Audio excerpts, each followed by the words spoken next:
Welcome to Spiritual Psychology. My name's Renee McKenna, and I bring my 30-plus years as a recovering addict and ex-crazy person turned therapist and shamanic healer to bring you snackable teachings on spirituality, psychology, and all things personal growth. And today I want to talk about finding peace. And to be honest, finding peace is not something I've been interested for much of my life because it sounded kind of boring. It always was related a little bit to that idea of going to heaven, which also didn't seem that interesting, sitting on a cloud, playing a harp, wearing a long white gown.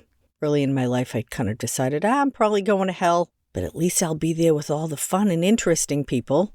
Now I have come to understand that heaven and hell, peace and suffering are states of mind, qualities of emotion, and perhaps levels of consciousness, rather than physical or metaphysical places. Now, to be fair, through inner journey work, meditation, and other forms of transpersonal exploration, like psychedelics and other trance-inducing modalities, we can absolutely consciously explore nearly infinite realms that present themselves as physical space in our active imagination. Now, whether they're actual places in the physical universe remains a question mark, and I think it's irrelevant. And these concepts of heaven and hell have been around for a very long time, and they speak to the range of human spiritual experience, from separation and shame, fear and suffering, to the potentialities for joy, love, bliss, and peace.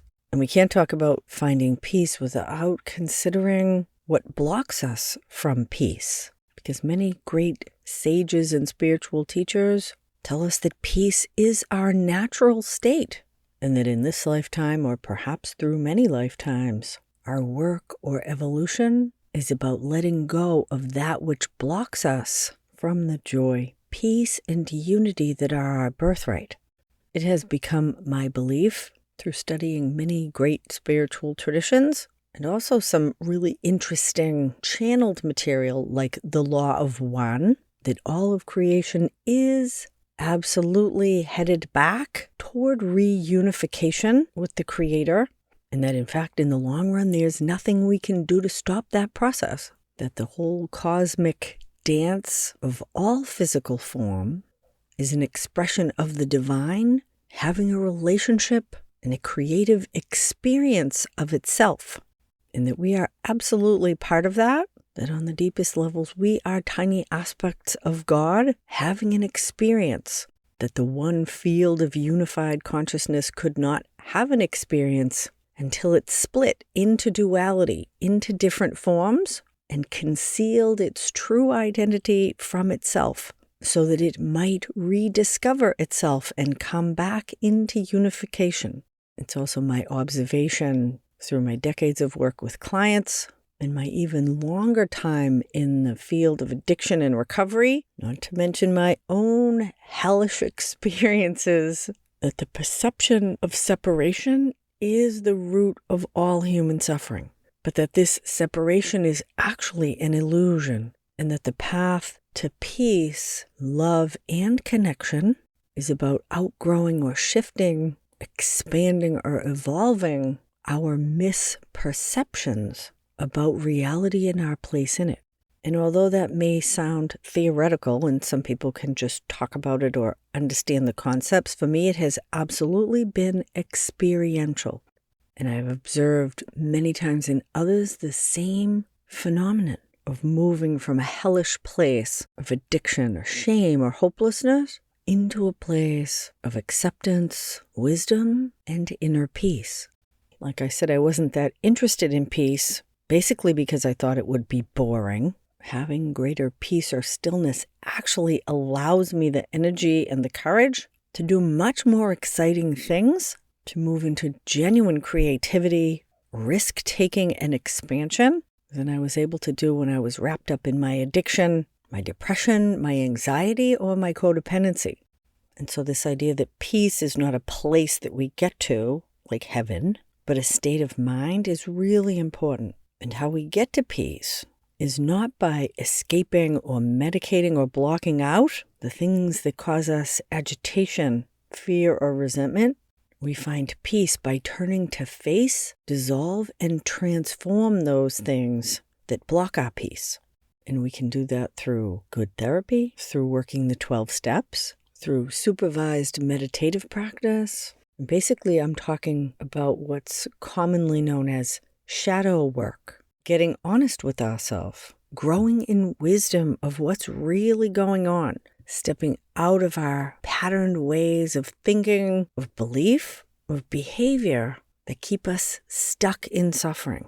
And we're often really attached to these dysfunctional ways of operating because if we look deeply, we actually get some kind of juice out of it. Pain has a perverse, masochistic, or sadistic pleasure to it. Suffering is often a way that we get power in a complicated, dysfunctional way. And if we really want something new, we need to be willing to let go of the old thing that blocks us from getting there. And we don't have to look very deeply. Generally, where we're being called to grow is right in our face. What's the thing that's bugging you? What's the situation or relationships that are causing you to not be peaceful? Resentment, fear, anger, guilt, shame. Who are you blaming? Who do you feel victimized by? Who do you hate or are scared of? Those circumstances and relationships hold the keys to your freedom. And looking honestly and deeply at any circumstance or relationship that causes us pain gives us information about ourselves. And lots of times we either don't realize that we have the potential for change in any circumstances in our life within us, that we can take responsibility for ourselves. And when we change our own attitudes and behavior, it actually shifts our consciousness and gives us a completely different life experience. And getting stuck in shame and blame, whether I'm blaming others or blaming myself, stops me from connecting with the power that I do have to actually act, behave, and believe differently. Peace is actually a choice. And if we want peace, we need to be willing to let go of all of the things that cause us to not have peace. So I was working with my client Howard this week, and he has this really complicated relationship with his brother. Brother drinks too much, doesn't take good care of himself, and is generally kind of a mess. And he has a lot of physical health problems. And brother wanted Howard to come and do some plumbing work at his house. Howard's a plumber. And Howard has all this resentment against his brother for his perpetual dysfunction. He's always a train wreck in one way or another. And Howard has always felt over-responsible to help him and had a lot of resentment about that because Brother Fred is really not ever taking responsibility for himself and improving his own circumstances. And Howard's like, well, I can go and do what he wants and hate every minute of it, or I cannot go and feel guilty. And that kind of guilt, resentment spiral or cycle is a place that Howard gets stuck a lot in many circumstances in his life. I feel guilty if I don't do it. I feel resentful if I do. And I would call that a mini hell realm where it doesn't seem like there's a good option. And so we called Howard to become really present in his body and to make spiritual connection. Howard feels very connected with the energy of water, the ocean, and has this wise, very grounded spirit guide or ancestor that feels a lot like his grandfather.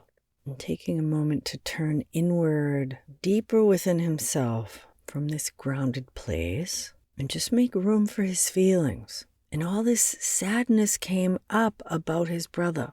He can really feel his brother's suffering, and he wants to change it. Totally understandable. And yet the deeper truth, when he sat in this spiritually connected place, is that he is powerless over his brother's life path. And that he really wants to be loving to his brother. He does love his brother, but that he's taking responsibility for things that are not his responsibility. I asked Howard, where is God in this relationship? And Howard feels a responsibility to play God. And he resents it at exactly the same time. He wants to save his brother. He knows he can't, And yet his brother's kind of always asking him to try, and he feels obligated to do that. And so although there's certainly plenty of things that brother needs to change, Howard can only change himself. And so Howard had to actually kind of grieve his hopes for his brother and kind of pull back into this place of his own grounded self. Find peace within himself, and how do I act from that place of peace? And what is the truly wise or loving thing to do? And a third option presented itself. If I don't do anything, I'm going to feel guilty. I'm super busy this week. If I go over there myself, I'm going to be resentful. But I can send one of my workers over there to do the work that brother needs to have done, and I feel pretty good about that. Now, in the search for inner peace, we certainly need to cultivate or make time to be peaceful. Finding a beautiful place in nature or a church, or creating a calm and peaceful place within your house or apartment.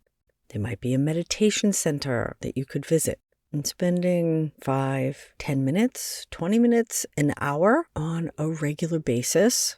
I actually don't suggest trying to do longer meditation or quiet time every day because it tends to be kind of a setup for failure. If you want to do it every day, just spend a couple minutes to start and give yourself permission to skip a day on a regular basis. But actually spending time practicing peace is super important. But often what happens when we get quiet is that now we can hear all of the inner demons that we've been avoiding or distracting away from.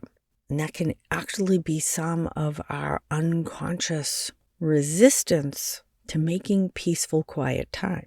I almost always have a journal with me when I take quiet time for myself because of all of the little gremlins that'll come out. And I just write those babies down, which can have a really clearing effect. And often emotions will come up, things I didn't realize were bothering me. And when it can kind of clear those away, then the waters get still. And that's the place I can get to that good stuff of feeling connected. Inspiration and creativity often comes. Breathing in love, calm, peace, and connection, and breathing out good wishes, prayers for others. But I often can't get to that place of peace until I'm willing to face and quiet the inner voices that are in the way. And that is a perpetual practice. Engaging in life, there's always things, people, circumstances that are going to challenge us. And those challenges show us exactly where we're being called to grow. And personal growth is always toward greater courage, greater connection, greater fulfillment, and inner peace. So I encourage you to find some space or a comfortable place where you can practice being peaceful and just make room for what comes up. And whether you notice them in mindfulness or write them down in a journal, make room for all of the things that block your peace, the to-do list, the fears, worries or concerns, relationship issues, or maybe even deeper unresolved emotional problems, past trauma, or your own higher self that's calling you to take risks for your own greater good. Let it all bubble up and be noticed, and then find the peace that presents itself underneath that. Because I too have come to believe that peace is our natural state, and our work as humans is to do whatever we need to grow and evolve to return to that natural state of peace. Thank you so much for listening. If you want help finding peace or processing the things that block you from it, shoot me an email, info@reneemckenna.com. We'll set up a free 30-minute discovery call and see if a block of spiritual psychology work might be helpful in your life. You can join me this Wednesday, January 10th, 2024, for a free healing trauma workshop on Insight Timer. There's a link in the show notes. And Wednesday, January 24th, I'll be doing another free workshop, Reclaiming Lost Power. Personal life energy can be drained, stolen, or given away knowingly or unknowingly, and it can also be reclaimed, restored, and replenished. Both these workshops are at 3 p.m. Eastern, noon Pacific, on Insight Timer. I've been very active, dropping 2 or 3 videos a week on YouTube. You can listen to this podcast there, as well as a growing library of guided meditations and really interesting collaborations with other practitioners in the body-mind spirit continuum. Deep gratitude to my supporters on Patreon. Blessings on your path until we meet again. This is Renee McKenna for Spiritual Psychology.